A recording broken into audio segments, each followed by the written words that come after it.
दिल्ली में प्रधानमंत्री नरेंद्र मोदी की अध्यक्षता में आज बीजेपी शासित राज्यों के मुख्यमंत्रियों की अहम बैठक होगी और बैठक में केंद्र सरकार की योजनाओं को लेकर चर्चा की जाएगी।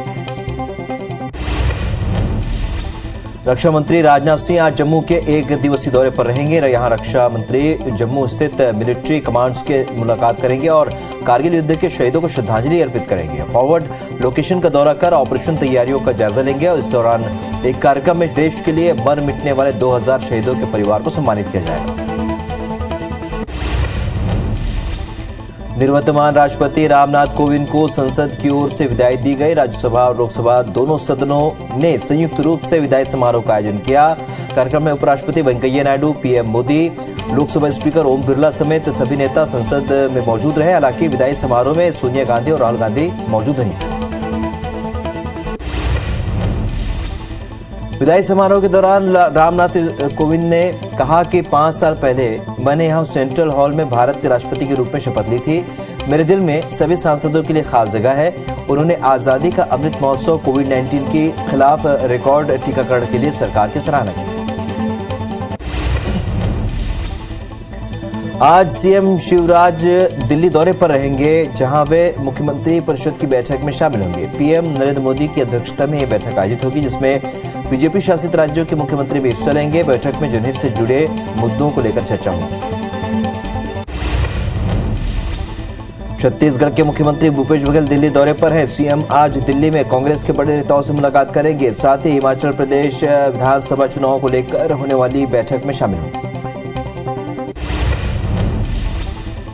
भारत और वेस्टइंडीज के बीच दूसरा वन मैच आज शाम 7 बजे से खेला जाएगा और पहले मैच में 3 रन से जीत हासिल करने के साथ ही भारत ने सीरीज में 1-0 की बढ़त बना ली है। दूसरे मैच में टीम इंडिया वेस्टइंडीज को हराकर सीरीज अपने नाम करने की कोशिश करेगी।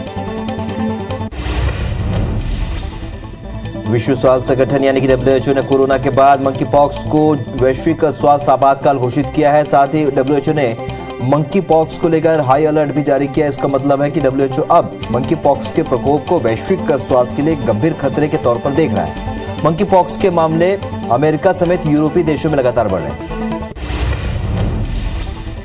छत्तीसगढ़ में कोरोना के मामले लगातार बढ़ रहे हैं। प्रदेश में 511 नए कोरोना मरीजों की पुष्टि हुई है। वहीं 458 मरीज डिस्चार्ज हुए हैं। हालांकि एक मरीज की मौत भी हुई है। रायपुर में सबसे ज्यादा 19 मरीज मिले हैं। वहीं दुर्ग में 73 नए मरीज सामने आए हैं, जिसके बाद प्रदेश में एक्टिव मरीजों की संख्या 3000 के पार पहुंच गई।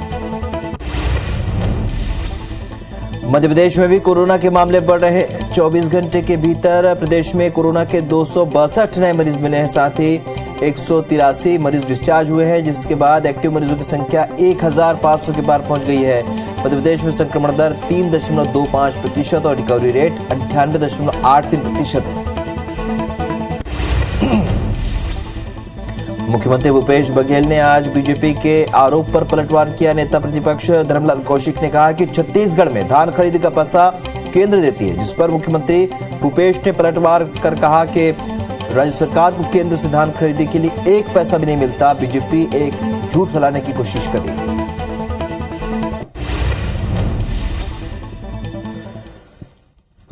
फैलाने की मशीन है वो। कल भी मैंने सदन में कहा, धान खरीदने के लिए भारतीय केंद्र सरकार पैसा नहीं देती और आज तक ये व्यवस्था है। चावल जमा करते हैं, वो पैसा हमको देती। झूठ फैलाने की मशीन है वो। कल भी मैंने सदन में कहा, धान खरीदने के लिए भारतीय केंद्र सरकार पैसा नहीं देती और आज तक ये व्यवस्था है। चावल जमा करते हैं, वो पैसा हमको देती। मध्य प्रदेश की पहली यूथ महापंचायत भोपाल के रविंद्र भवन में आयोजित हुई, जिसका शुभारंभ मुख्यमंत्री शिवराज सिंह चौहान ने किया। कार्यक्रम में केंद्रीय खेल मंत्री अनुराग ठाकुर और UNEP के पूर्व कार्यपालक निदेशक एरिक सालहिम भी शामिल हुए। ये महापंचायत 2 दिन तक 6 सत्रों में होगी। मध्य प्रदेश की पहली यूथ महापंचायत को संबोधित करते हुए सीएम शिवराज ने बड़ी घोषणा करते हुए कहा कि अब हर महीने एक दिन स्वरोजगार मेला आयोजित किया जाएगा, जिसमें 2 लाख युवाओं को स्वरोजगार मेले में लाभ दिया जाएगा। यूथ महापंचायत में सीएम शिवराज ने कहा कि 1 साल के भीतर प्रदेश भर में 1 लाख सरकारी भर्तियां निकाली जाएंगी। 15 अगस्त से भर्तियां शुरू की जाएंगी। मध्य प्रदेश के राज्यपाल मंगूभाई पटेल आज कृतज्ञांजलि कार्यक्रम में भाग लेने विदिशा पहुंचे, जहां एक किताब का विमोचन किया। कार्यक्रम को संबोधित करते हुए राज्यपाल ने कहा कि मैंने ऐसी गरीबी देखी जिसकी आप कल्पना भी नहीं कर सकते। मैं भगवान से प्रार्थना करता हूं कि वो मुझे पिछड़ों की सेवा करने की शक्ति दे। कार्यक्रम में कई लोगों ने रक्तदान किया। गृह मंत्री डॉक्टर नरोत्तम मिश्रा अपने 2 दिवसीय प्रवास पर दतिया पहुंचे। इस दौरान उन्होंने मां पीताम्बरा के दर्शन किए। नरोत्तम मिश्रा ने नवनिर्वाचित जिला पंचायत सदस्य और पार्षदों की बैठक में आगामी रणनीति पर चर्चा की, साथ ही आम लोगों से मुलाकात कर उनकी समस्या को सुना। रायपुर में मिशन 2023 को लेकर बीजेपी कार्यकर्ताओं का 3 दिवसीय सम्मेलन आयोजित होने जा रहा है, जो कि 29, 30 और 31 जुलाई तक चलेगा। इस सम्मेलन में प्रदेश भर के कार्यकर्ता 3 दिन रायपुर में रहेंगे, जिसमें राष्ट्रीय नेता और संगठन के पदाधिकारी कार्यकर्ताओं को प्रशिक्षण देंगे।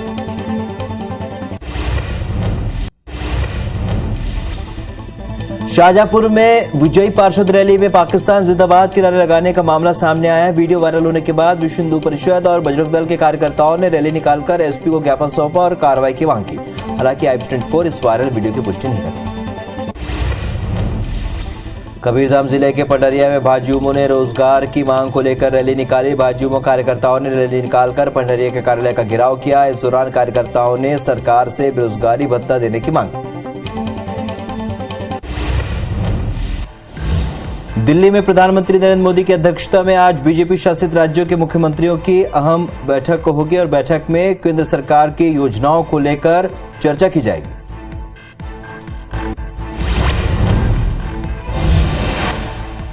रक्षा मंत्री राजनाथ सिंह आज जम्मू के 1 दिवसीय दौरे पर रहेंगे। यहां रक्षा मंत्री जम्मू स्थित मिलिट्री कमांडर्स से मुलाकात करेंगे और कारगिल युद्ध के शहीदों को श्रद्धांजलि अर्पित करेंगे। फॉरवर्ड लोकेशन का दौरा कर ऑपरेशनल तैयारियों का भी जायजा लेंगे। इस दौरान एक कार्यक्रम में देश के लिए मर मिटने वाले 2000 शहीदों के परिवार को सम्मानित किया जाएगा।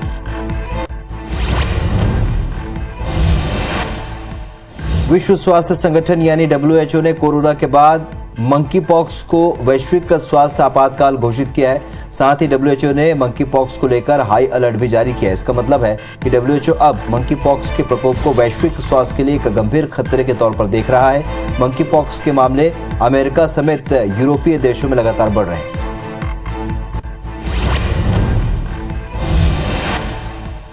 भारत और वेस्टइंडीज के बीच दूसरा वनडे मैच आज शाम 7 बजे से खेला जाएगा। पहले मैच में 3 रन से जीत हासिल करने के साथ ही भारत ने सीरीज में 1-0 की बढ़त बना रखी है और दूसरे मैच में टीम इंडिया वेस्टइंडीज को हराकर सीरीज अपने नाम करने की कोशिश करेगी। वर्ल्ड एथलेटिक्स में नीरज चोपड़ा ने सिल्वर मेडल जीता है। जेवलिन थ्रो में नीरज चोपड़ा को सिल्वर मेडल मिला है। ये मेडल भारत को 19 साल बाद मिला। वहीं नीरज चोपड़ा की जीत पर उनके घर पानीपत में परिजनों ने मिठाई खिलाकर खुशियां बांटी। नीरज चोपड़ा की जीत के बाद हरियाणा के पानीपत में जश्न का माहौल है। परिवार और गांव के लोग एक दूसरे को मिठाइयां बांटकर जीत का जश्न मना रहे हैं। वहीं नीरज के परिजन नाचते गाते नजर आए। सिल्वर मेडल जीतने पर पीएम मोदी ने ट्वीट कर नीरज चोपड़ा को बधाई दी। पीएम मोदी ने लिखा, सिल्वर मेडल जीतने पर नीरज चोपड़ा को बधाई। आपने सिल्वर जीतकर भारत का नाम रोशन किया है। ये देश के लिए ऐतिहासिक क्षण है। इसके साथ ही रक्षा मंत्री राजनाथ सिंह, मंत्री ज्योतिरादित्य सिंधिया समेत कई दिग्गजों ने बधाई दी। दिल्ली में प्रधानमंत्री नरेंद्र मोदी की अध्यक्षता में आज बीजेपी शासित राज्यों के मुख्यमंत्रियों की अहम बैठक होगी और बैठक में केंद्र सरकार की योजनाओं को लेकर चर्चा की जाएगी। रक्षा मंत्री राजनाथ सिंह आज जम्मू के 1 दिवसीय दौरे पर रहेंगे। यहां पर रक्षा मंत्री जम्मू स्थित मिलिट्री कमांडर्स से मुलाकात करेंगे और कारगिल युद्ध के शहीदों को श्रद्धांजलि अर्पित करेंगे। फॉरवर्ड लोकेशन का दौरा कर ऑपरेशनल तैयारियों का जायजा लेंगे। इस दौरान एक कार्यक्रम में देश भर के लिए मर मिटने वाले 2000 शहीदों के परिवार को सम्मानित करेंगे।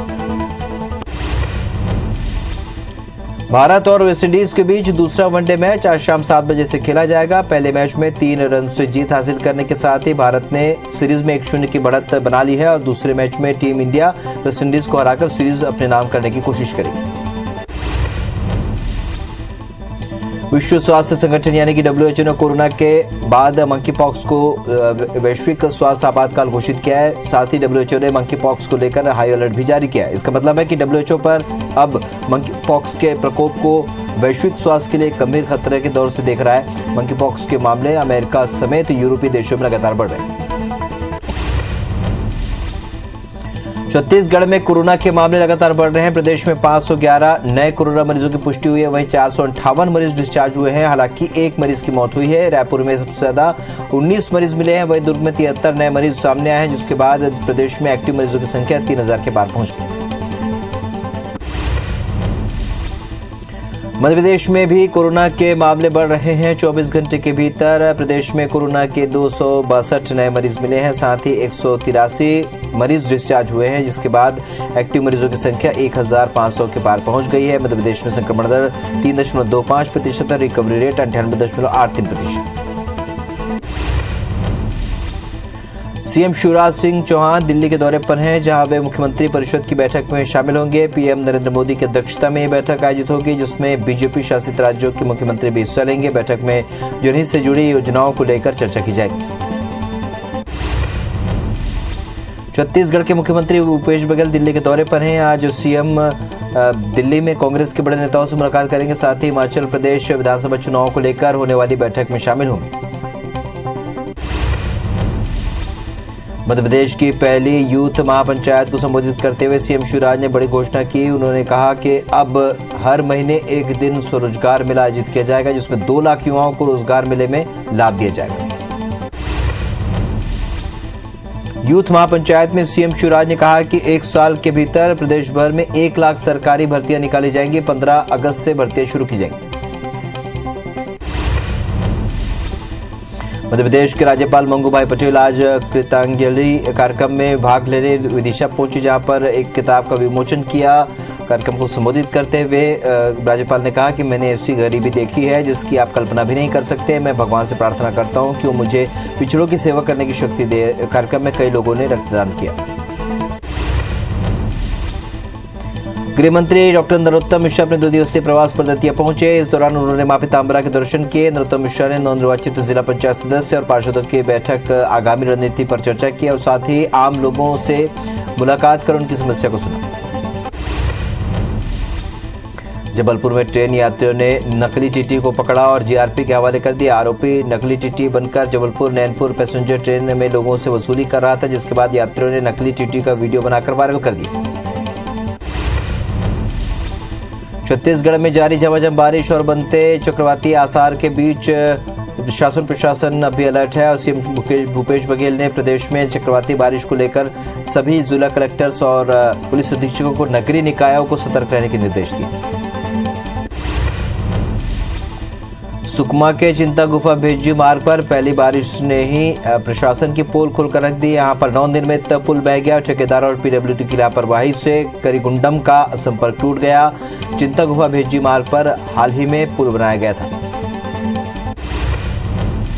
बेमेतरा के बैजी गांव से कांवड़ियों का जत्था भोरमदेव के लिए रवाना हुआ। सभी कांवड़िए 80 किलोमीटर की पैदल यात्रा कर सोमवार को भोरमदेव में भगवान भोलेनाथ का जलाभिषेक करेंगे, जिसके लिए बेड़नी की नर्मदा कुंड से जल लेकर जा रहे हैं।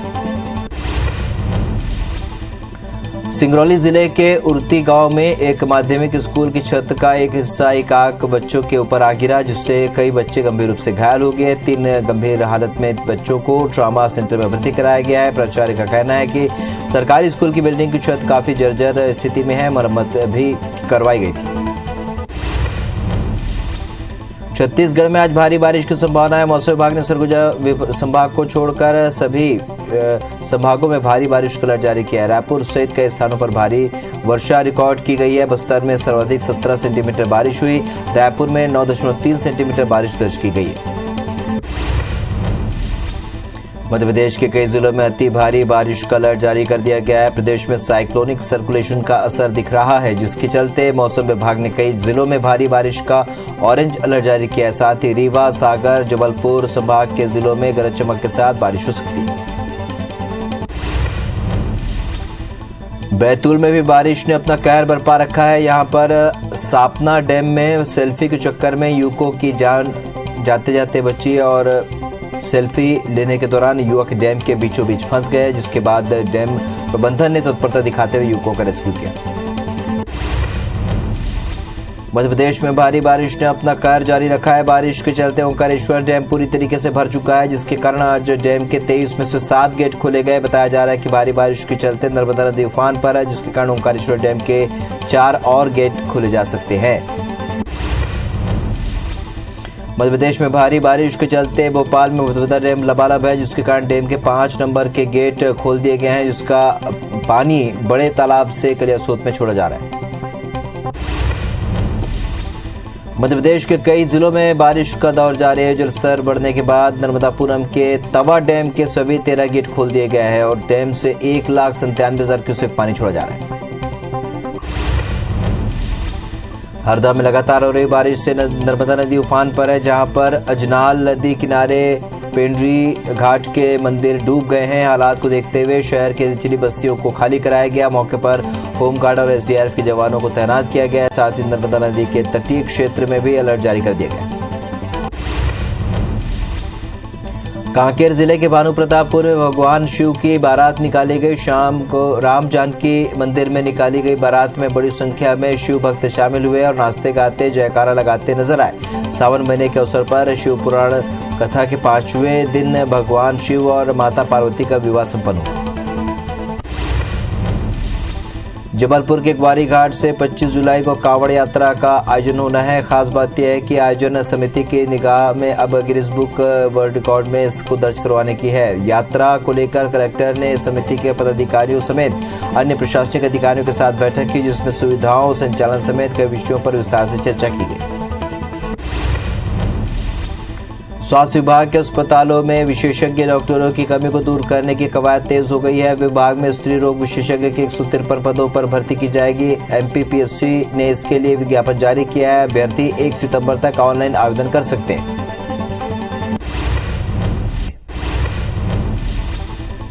सीहोर में एक अनियंत्रित यात्री बस अचानक पलट गई। बस भोपाल से इंदौर जा रही थी। हादसे में 24 से भी अधिक यात्री घायल हुए हैं। सभी का इलाज जिला अस्पताल में चल रहा है। वहीं हादसे के बाद मौके पर पहुंची पुलिस जांच में जुट गई।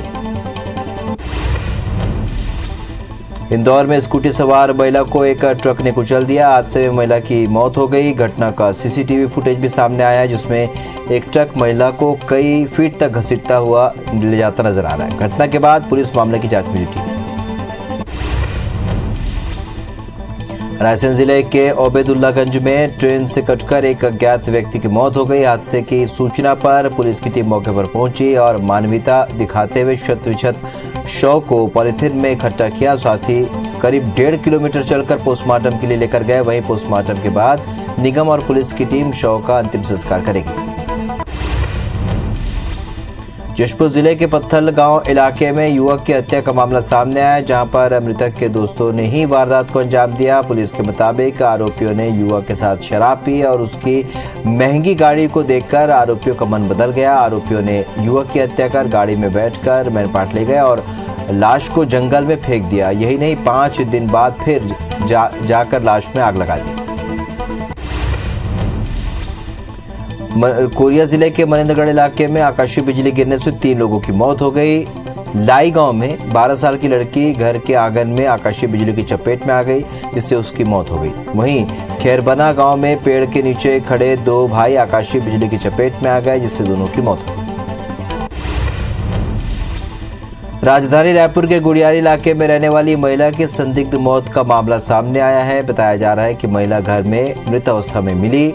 मौके पर पहुंची रामनगर चौकी पुलिस के मुताबिक मृतक चिकन दुकान चलाने वाले अपने पति और अपने 2 बच्चों के साथ रहती थी और पति के मुताबिक वो मानसिक रूप से बीमार थे। फिलहाल पोस्टमार्टम के बाद ही मामला स्पष्ट हो पाएगा। कोंडा गांव के नहर पारा में प्रेम प्रसंग के चलते एक युवक ने प्रेमिका के पिता की हत्या कर दी, जिसके बाद पुलिस ने आरोपी को गिरफ्तार कर लिया। मामले का खुलासा करते हुए उससे बताया कि मृतक शराब पीकर अपनी बेटी से रोज गाली गलौज करता था, जिसके बाद उसने उसे मारने की योजना बनाई। सिवनी में जनपद पीसीओ सुबेर सिंह उइके 15,000 की रिश्वत लेते रंगे हाथों गिरफ्तार हुई। आरोपी अफसर ने पूर्व सरपंच को पंचायत में कराए गए निर्माण कार्य के भुगतान के एवज में रिश्वत की मांग की थी। इसकी शिकायत पूर्व सरपंच ने लोकायुक्त टीम से की और प्लान के मुताबिक आरोपी अफसर को रंगे हाथों गिरफ्तार किया।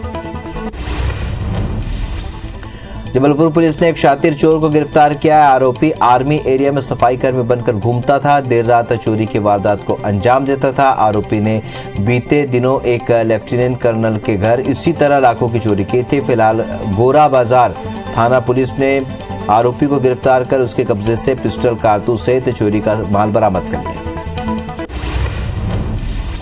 टीकमगढ़ में बर्तन व्यापारी के अपहरण का मामला सामने आया है। छतरपुर से आए आरोपियों ने व्यापारी को दुकान से उठाया और काले रंग की सफारी गाड़ी में डालकर ले गए। शिकायत के आधार पर पुलिस ने अलर्ट जारी करते हुए घेराबंदी की और व्यापारी को छुड़ाते हुए सभी आरोपियों को गिरफ्तार किया। रायसेन में अवैध रेत परिवहन कर ले जा रहे ट्रैक्टर ट्रॉलियों को रोककर रेत ठेकेदार के लोगों ने जमकर मारपीट की। सीसीटीवी में कैद घटना के आधार पर पुलिस ने दोनों पक्षों पर मामला दर्ज कर लिया। बलरामपुर के बसंतपुर और मिथिलापुर में जिला प्रशासन ने रेत माफिया पर बड़ी कार्रवाई की। अवैध रेत भंडारण पर प्रशासन ने कार्रवाई करते हुए 185 ट्रैक्टर रेत जब्त किया। अवैध रेत का भंडारण ब्रिक्स प्लांट में किया गया था। अवैध रेत में कवर्धा में पेड़ों की अवैध कटाई करने के मामले में वन विभाग ने बड़ी कार्रवाई की है। वन विभाग की टीम ने 11 लोगों पर मामला दर्ज किया, जिसमें से 7 आरोपियों को गिरफ्तार किया गया है, वहीं 4 आरोपी फरार हैं। रीवा जिले के तिघरा सरकारी स्कूल की टंकी पर बड़ी मात्रा में नशीली कफ सिरप बरामद हुई। शिक्षक खाली पड़े टंकी को साफ करने के लिए छत पर चढ़े, तभी मामले का खुलासा हुआ, जिसके बाद इसकी सूचना थाने में दी गई। वहीं मौके पर पहुंची पुलिस की टीम ने 3 पेटी नशीली सिरप को जब्त किया। इधर घटना की जानकारी मिलने पर स्कूल के पास दुकान लगाने वाला एक व्यक्ति फरार हो गया। सरगुजा में अनुपस्थित चल रहे शिक्षकों पर प्रशासन सख्त हो गया है। जिले के करीब 138 शिक्षकों को शोकाज नोटिस जारी करने के साथ ही कई शिक्षकों के वेतन रोकने के आदेश जारी किए गए हैं। कलेक्टर कुंदन कुमार लगातार शिक्षा व्यवस्था को दुरुस्त करने संबंधित अधिकारियों को कार्रवाई करने के लिए निर्देशित करें। बलरामपुर जिले के कुसमी विकासखंड में आंगनबाड़ी कार्यकर्ता सहायिका के 44 पदों पर हुई भर्ती को कलेक्टर ने निरस्त कर दिया, पर कलेक्टर की जांच में भर्ती में गड़बड़ी पाए जाने के बाद ये कार्रवाई की गई। इंदौर में कोरोना मरीजों की संख्या अब तेजी से बढ़ने लगी है। एमजीएम मेडिकल कॉलेज में 2 नए वेरिएंट का पता चला है। फिलहाल अधिकांश मरीज सर्दी जुकाम के सामने आ रहे हैं। वहीं शहर में वैक्सीनेशन अभियान भी ठप पड़ा हुआ है।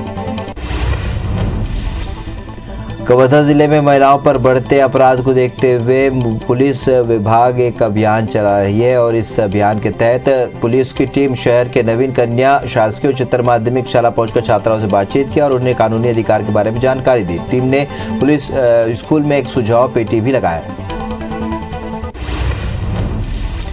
जशपुर जिले के बागीचा विकासखंड में ग्राम पंचायत सचिव संघ के पदाधिकारियों ने जिला प्रशासन की कार्रवाई के खिलाफ मोर्चा खोल दिया है। ग्राम पंचायत सचिव संघ के हड़ताल के चलते सरकारी काम प्रभावित हो रहा है। बताया जा रहा है कि फुलझर गांव के सचिव पर कार्रवाई के कारण सचिव संघ नाराज है। इंदौर में स्वच्छता की तर्ज पर सिंगल यूज प्लास्टिक के खिलाफ भी अभियान चलाया जाएगा। ये अभियान 1 अगस्त से शुरू होगा। इसके लिए निगम अधिकारी लगातार प्लास्टिक निर्माता और विक्रेताओं के साथ बैठक करें। बैठक में सभी को सख्त हिदायत दी गई कि अब कोई भी सिंगल यूज प्लास्टिक से बने सामान का निर्माण नहीं करेगा। छत्तीसगढ़ शासन और पर्यटन विभाग ने 2 दिवसीय फूड फेस्टिवल का आयोजन किया। यहाँ फूड फेस्टिवल में देसी व्यंजनों का लुत्फ उठाने के लिए मध्य प्रदेश, छत्तीसगढ़ दोनों ही राज्यों से लोग पहुंचे और इस आयोजन को लेकर जमकर सराहना की। अलीराजपुर के भाभरा में अमर शहीद चंद्रशेखर आजाद की जयंती के मौके पर जिला प्रशासन की ओर से गौरव यात्रा का आयोजन किया गया, जिसमें 500 फीट लंबे तिरंगे के साथ यात्रा निकाली गई, जिसमें उद्योग मंत्री राज्यवर्धन सिंह दत्तीगांव और कलेक्टर, एसपी समेत कई लोग मौजूद रहे। ग्वालियर पुलिस ने अपहरण और दुष्कर्म के मामले में फरार चल रहे 2 आरोपियों को गिरफ्तार किया है। 2 आरोपियों को पुलिस ने दाने बाबा की दरगाह डीडी नगर से दबिश देकर गिरफ्तार किया। आरोपियों पर पुलिस ने 5-5 हजार रुपए का इनाम घोषित किया था। वेट लिफ्टिंग के क्षेत्र में विश्व स्तर पर देश और छत्तीसगढ़ का नाम रोशन करने वाली ज्ञानेश्वरी यादव के सम्मान में राजनांदगांव नगर निगम की ओर से कार्यक्रम का आयोजन किया गया, जहां पर जिले की बेटी ज्ञानेश्वरी यादव को प्रतीक चिन्ह सहित नगद पुरस्कार देकर सम्मानित किया गया। इंदौर रेलवे स्टेशन से महू ओमकारेश्वर के बीच स्पेशल ट्रेन चलेगी। सावन में श्रद्धालुओं की बढ़ती संख्या को देखते हुए रेलवे ने फैसला लिया। मीटर गेज रेलवे ट्रैक पर यह स्पेशल ट्रेन 21 अगस्त से चलेगी। कबीरधाम जिले का बोडला नगर पंचायत में नालियों का हाल बेहाल है। नालियों की सफाई नहीं होने से पानी जाम होने लगा है। वहीं नालियों का पानी सड़कों में बहने लगा है, जिससे लोग परेशान हैं। इधर राजनीतिक दल बस से एक दूसरे पर आरोप लगा रहे हैं। पेंड्रा में बारिश के चलते नदी नाले उफान पर है। बारिश में के मौसम में अमरकंटक जाने वाले पर्यटकों और श्रद्धालुओं की मुश्किलें थोड़ी बढ़ गई हैं। पहाड़ी क्षेत्र में लगातार पत्थरों के स्खलन और पानी के कारण सड़कों के गड्ढे होने से कारण परेशानी बढ़ रही है। सीहोर के पांडा गांव में स्वीप नदी पर करोड़ों रुपए की लागत से बना बॉक्स ब्रिज बारिश में जलमग्न हो गया। ब्रिज पर पानी होने के बाद भी ड्राइवर की लापरवाही सामने आई है। जान की परवाह किए बिना डंपर चालक उफनती नदी में वाहन निकलते नजर आए। अंबिकापुर के शंकर घाट से शिव भक्तों का जत्था रवाना हुआ। हजारों की संख्या में शिव भक्त बोलबम का नारा लगाते हुए निकले, जिससे अंबिकापुर शिवमय हो गया। शिव भक्त कल कैलाश गुफा में जल अर्पण करेंगे। सतना में हर घर तिरंगा अभियान को लेकर हर घर के लिए तिरंगा बनाने की जिम्मेदारी 200 मुस्लिम महिलाओं ने अपने हाथों में ली है और आज़ादी का अमृत महोत्सव 11 से 17 अगस्त तक मनाया जाएगा। सतना शहर के 72,000 घरों में फहराए जाने वाले तिरंगों को संसद समूह के माध्यम से करीब 200 मुस्लिम महिलाएं तैयार करेंगी।